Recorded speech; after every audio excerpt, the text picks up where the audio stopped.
আমি বাংলাদেশের মাননীয় প্রধানমন্ত্রী তারেক রহমান সাহেব আপনার দৃষ্টি আকর্ষণ করছি, হিজবুত তাওহীদের ফতোয়া অনুযায়ী আপনিও মুসলিম না। আমাদের মাননীয় স্বরাষ্ট্রমন্ত্রী আপনার দৃষ্টি আকর্ষণ করছি, হিজবুত তাওহীদের ফতোয়া অনুযায়ী আপনিও মুমিন না। আমাদের এমপি সাহেব এখানে বসে আছেন, কোথায় আসছিলেন আমি শুনেছিলাম, হিজবুত তাওহীদের ফতোয়া অনুযায়ী উনিও মুসলিম না।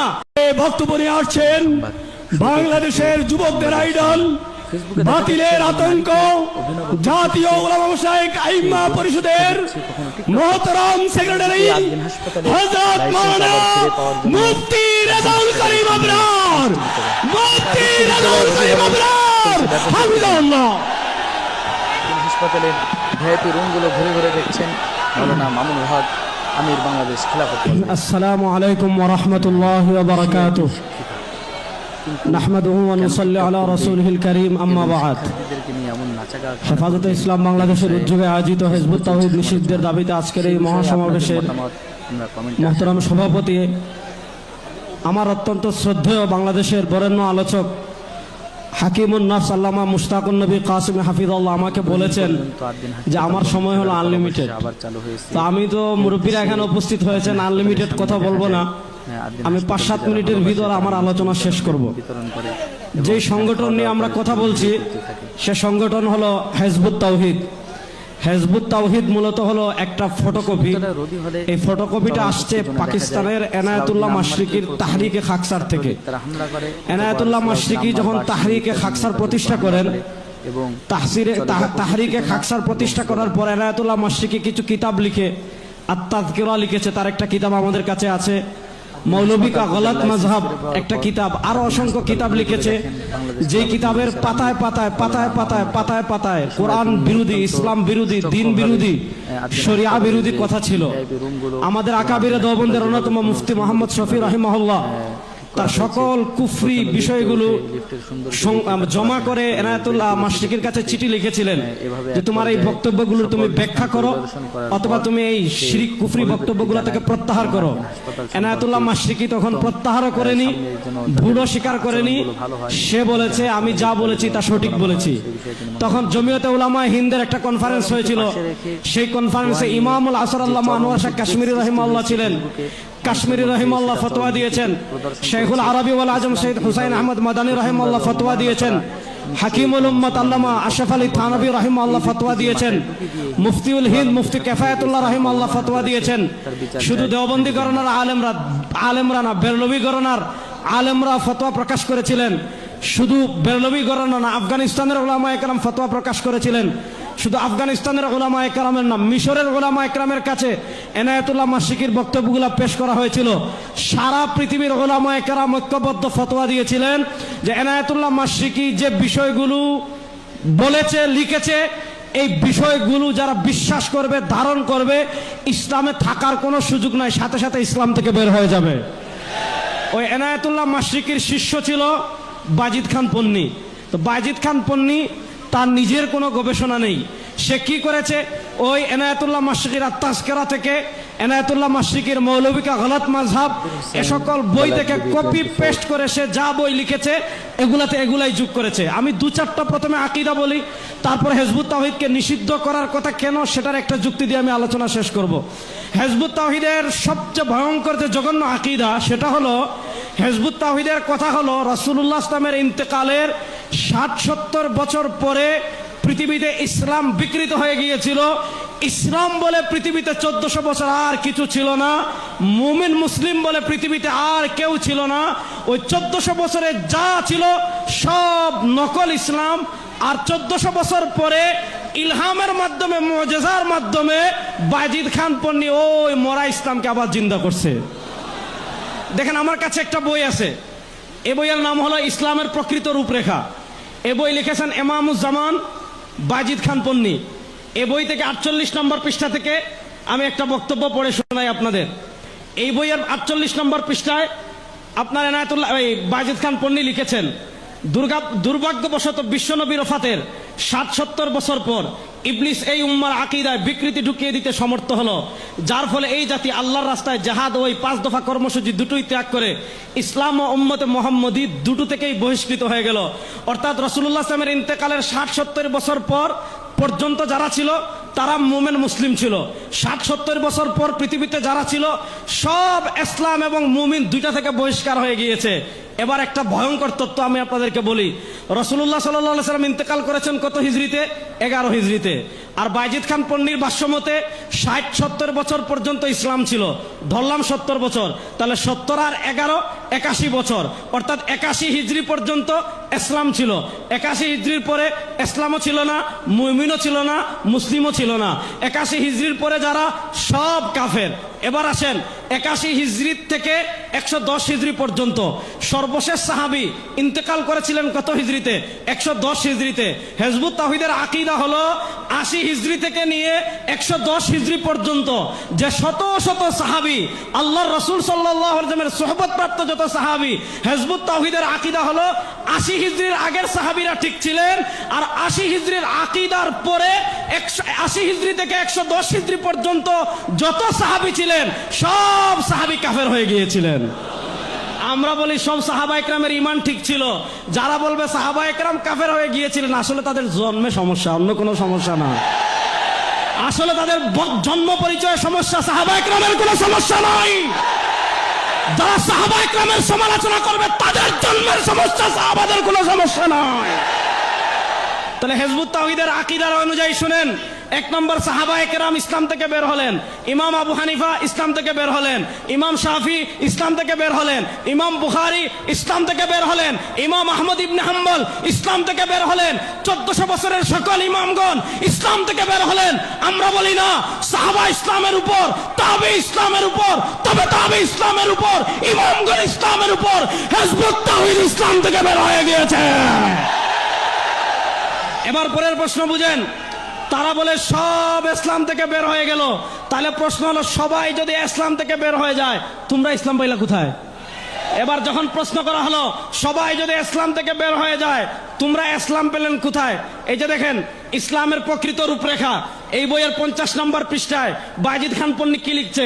দীর্ঘ 1300 বছর এই উম্মাকে এই পবিত্র কর্মসূচি থেকে মাহরুম, বঞ্চিত রাখার পর রহমানুর রহিম আল্লাহ তার অসীম করুণায় তার দেয়া কর্মসূচির পরিচয় ইলহামের মাধ্যমে আমার হৃদয়ে নাজেল করেছেন।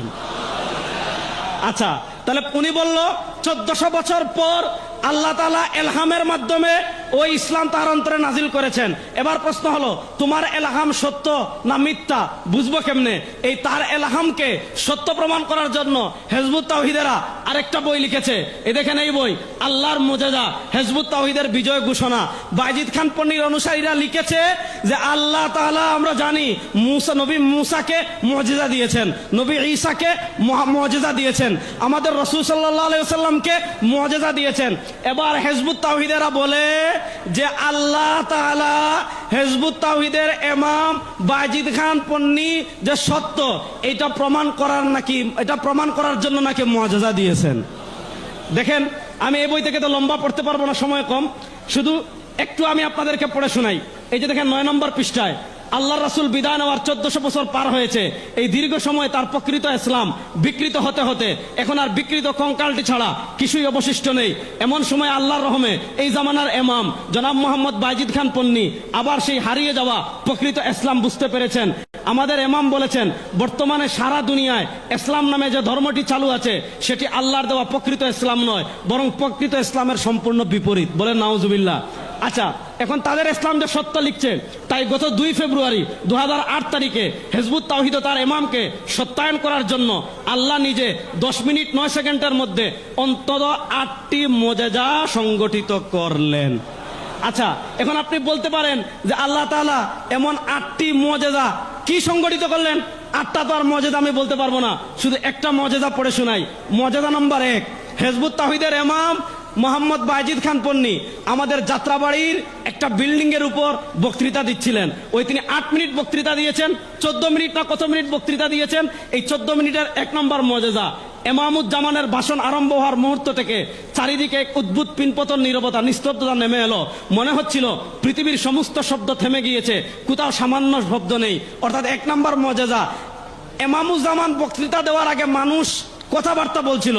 ইমামুজ্জামান যখন বক্তৃতা দেওয়া শুরু করেছেন তখন পরিবেশ একেবারে চুপ হয়ে গেছে। এটা হলো 1 নম্বর মুজিজা। তাহলে এরকম মর্যাদা তো আমাদের গিয়াসউদ্দিন তাহিরি সাহেবের হয়েছিল, আর এরকম মর্যাদা তো এখানে হয়ে গিয়েছে, কারণ আমি বক্তৃতা দিচ্ছি, পরিবেশ তো একদম চুপ, কোনো আওয়াজ নাই। আচ্ছা বলেন, এটা মর্যাদা নাকি তামাশা? আর 2 নম্বর মর্যাদা, ইমামের ভাষণ আরম্ভের একটু আগ পর্যন্ত আমাদের সেই লাউড স্পিকার দুটির শব্দ ছিল অস্পষ্ট, খুব খেয়াল করে বোঝা হচ্ছিল, কারণ সাউন্ড সিস্টেমটা ছিল অনেক পুরানো। কিন্তু ইমাম কথা বলার সামান্য আগেই হঠাৎ লাউড স্পিকারের শব্দ একদম পরিষ্কার হয়ে গিয়েছে।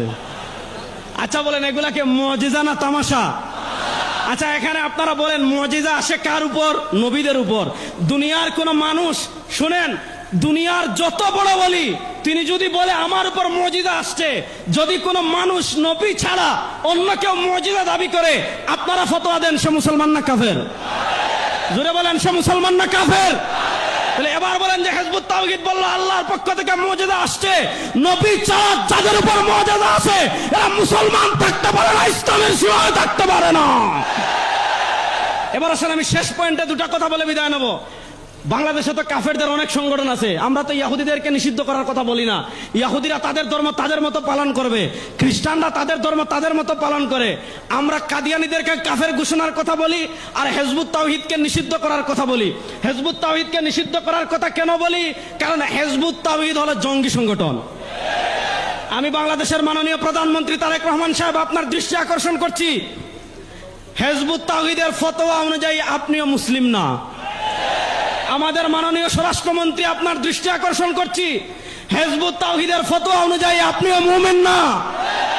আমাদের এমপি সাহেব এখানে বসে আছেন, কোথায় আসছিলেন আমি শুনেছিলাম, হিজবুত তাওহীদের ফতোয়া অনুযায়ী উনিও মুসলিম না। আমাদের নোয়াখালীর ডিসি তিনিও মুসলিম না। হিজবুত তাওহীদের ফতোয়া অনুযায়ী বাংলাদেশের আইন শৃঙ্খলা বাহিনীর কেউ মুসলিম না, সবাই কাফের। বলবেন হুজুর এটা কেন বললেন? এই যে দেখেন, এই বইয়ের নাম ইসলামের প্রকৃত সালা। ইসলামের প্রকৃত সালা, এই বই থেকে আমি একটা বক্তব্য পড়ে শোনাই। এই বইয়ের 16 নম্বর পৃষ্ঠায় বাজিদ খান পন্নী লিখেছে, মুমিনের সংজ্ঞা, অর্থাৎ মুমিন হওয়ার জন্য শর্তের মধ্যেই আল্লাহ ইমানের সঙ্গে জিহাদ অন্তর্ভুক্ত করেছেন। কারণ দিন প্রতিষ্ঠার প্রক্রিয়ার নীতি হিসাবে তিনি জিহাদকে, কেতালকে, সশস্ত্র সংগ্রাম নির্ধারণ করে দিয়েছেন। জিহাদ ত্যাগ করলে মুমিনের সংজ্ঞার মধ্যেই থাকা যায় না, আর মুমিনের সংজ্ঞার মধ্যে না থাকলে অবশ্যই হয় মুশরিক কিংবা কাফের। অর্থাৎ বাজিদ খান পন্নী বলেছে, যারা জিহাদ করে না তারা কাফের, তারা মুমিনই না। এই বাজিদ খান পন্নীর ফতোয়া অনুযায়ী সবার আগে কাফের হইল ইমামুজ্জামান সেলিম। কারণ আপনারা বলেন, সেলিম কোথাও জিহাদ করেছে?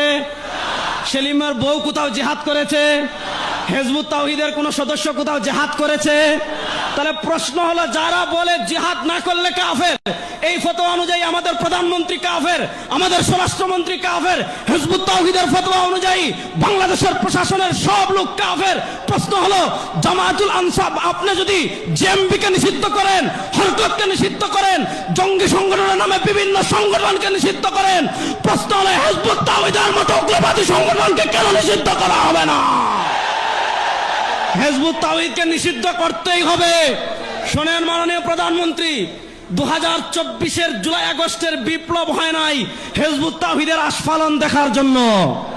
2024-এর জুলাই আগস্টের বিপ্লবে আমরা সামনে ছিলাম।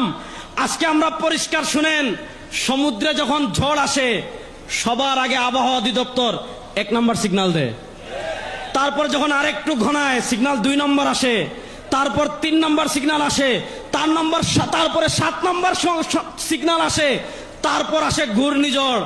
আমরা বাংলাদেশের সরকারকে বলবো, ট্রান্সজেন্ডার বিয়ের নামে তামাশা বাংলাদেশে বন্ধ করতে হবে, হিজবুত তাওহীদের আস্ফালন বাংলাদেশে বন্ধ করতে হবে, কাদিয়ানীদের আস্ফালন বাংলাদেশে বন্ধ করতে হবে, সাহাবা সমালোচকদের আস্ফালন বাংলাদেশে বন্ধ করতে হবে।